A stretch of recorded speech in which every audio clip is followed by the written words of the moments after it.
Hey friends, welcome to Knowledge Hub. So today we will talk about 5 tips to create saving habits in your kids. How or he or she can really inculcate that habit. So let's follow few tips. So the first one, explain work hours cost. It looks little difficult, but you need to convert everything which he or she spoils the cost of that into work hours. For example, he or she broken a toy or some item which is costing $100. So instead of telling that you just broken something which is costing $100, you can just tell, okay, you broken this item, it is costing me 8 hours. I need to spend 8 hours or invest 8 hours to earn this much amount or this much money. So he or she will really understand, and you can tell, I need to be away from you for 8 more hours to earn this money because you are just spoiled. And again, I need to purchase something, so it is double cost as well. So that can be explained. So try to convert every wrong action from your child into working hours cost. So he will try to save his articles, he will try to save his her items and take care of that, and will really learn not to spoil the items and really understand it will cost them more. So let's go for number two. Number two is cheap ways to have fun. You should teach them to have fun, even spending very less. For example, you are visiting in a garden with family in a nice sunny day on holidays, sitting there having home cooked food with your children, or, for example, cracking peanuts and just eating with them. Probably that will give them more fun when you are playing with them in the park instead of spending or taking them to a restaurant and not restaurant, taking them to a mall and just going for strolling there. So the first action will definitely give them more happiness. So you should try to find out the happiness in less item, and that habit will really your child will carry that habit for his future life. Number three, you should teach the difference between needs and wants. Probably the child is not, probably he or she may not be really knowing that what is need and what is want. Bicycle can be a need because the child wants to do that. He wants to go out and do some bicycling that is good for his health or her health as well.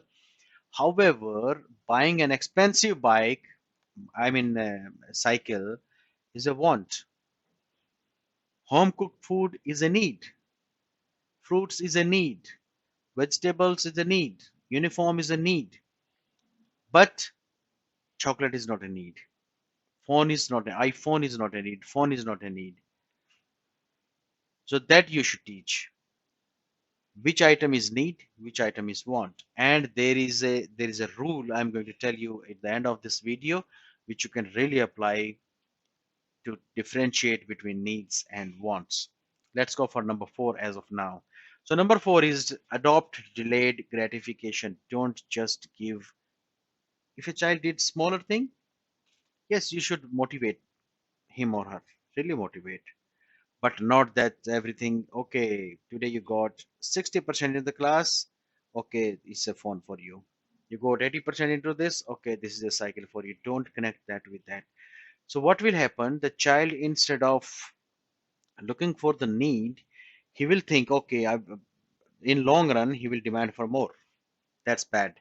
So this is a list where patient postponer and instant gratifier. There is a difference here.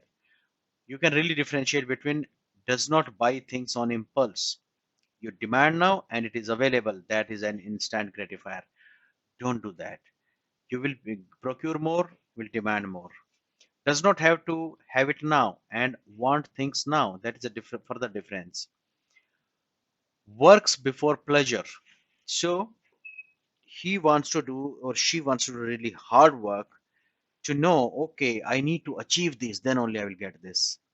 But for example, he says, okay, I just write 1 2 3 4 5. It's a nice picture I drawn on the copy, and or I finished my homework, and you start giving gratification on everything. Then he or she will demand more when he's growing up. So that's bad. So you need to find the ways to adopt delayed gratification. Don't just gratify on very small moment.